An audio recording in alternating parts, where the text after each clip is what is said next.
അസ്സലാമലൈക്കും. വലൈക്കും. പിന്നെ നിങ്ങൾ അങ്ങോട്ട് വരണമെന്ന് പറഞ്ഞിരുന്നില്ലേ ദുബൈയിലേക്ക്, മജ്‌ലിസിലേക്ക്? പറയൂ. നിങ്ങൾ വരുന്നില്ലേ?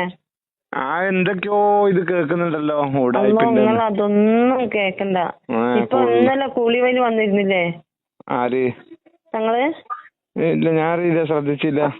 അവിടെ ഒരു വീട്ടിൽ കൂടുതലുണ്ടായിരുന്നു. അത് അഡ്മിന്മാര് മാത്രം, പിന്നെ അവിടെ അടുത്തുള്ളവരും ഉണ്ടായിരുന്നു. അടുത്തുള്ളവരെല്ലാവരും കുടുംബക്കാർ ഇന്നലെ അടുപ്പെത്തിക്കുന്നു. നിങ്ങളപ്പോ ഇത് കേക്കലുണ്ടായിരുന്നു ഇങ്ങനത് ലൈവ്? കേക്കലുണ്ടായിരുന്നു. ഇപ്പൊ വാട്സപ്പ് കൂടി ഫേസ്ബുക്ക് കൂടി നോക്കിക്കൂടെ ഇയാള് എന്തൊക്കെയോ എല്ലാം ഉടായിപ്പാന്നും പറഞ്ഞിട്ട് ഓല് പറയുന്നല്ല നിർവഹിത്തല്ലേ. ഞാനിപ്പോ 2 വർഷമായി ഇപ്പൊ ഇതില് 1000 ആള് ആകുന്നതിന് മുമ്പ് കൂടിയതാ ഫേസ്ബുക്കിലുള്ളപ്പോ.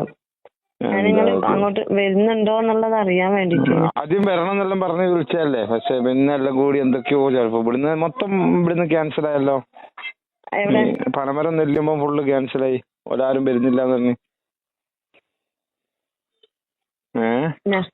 ഞാനൊരു ബസ് ഫുള്ളാക്കാനായി. അതാ ഞങ്ങള് വിളിച്ചിട്ട് മോശം ഇവിടുന്ന് ഒരു 10-40 ആളുകളും ഉണ്ടായിരുന്നു.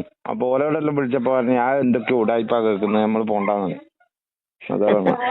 പിന്നെ അങ്ങനത്തെ ഒരു ഇതും ഇല്ല കേട്ടോ. ഞാനിപ്പോ എനിക്ക് അതിലൊന്നും മുതലെടുക്കാൻ വേണ്ടിട്ടല്ല. ഞാനേ എന്റെ മോളെ കുട്ടിക്ക് ഇവിടെ 10 കുട്ടികളെ സീറ്റ് ഉണ്ടായിരുന്നു ഇവിടെ കൽപ്പറ്റ ഒരു സ്കൂളില്. ജോലിക്കാര്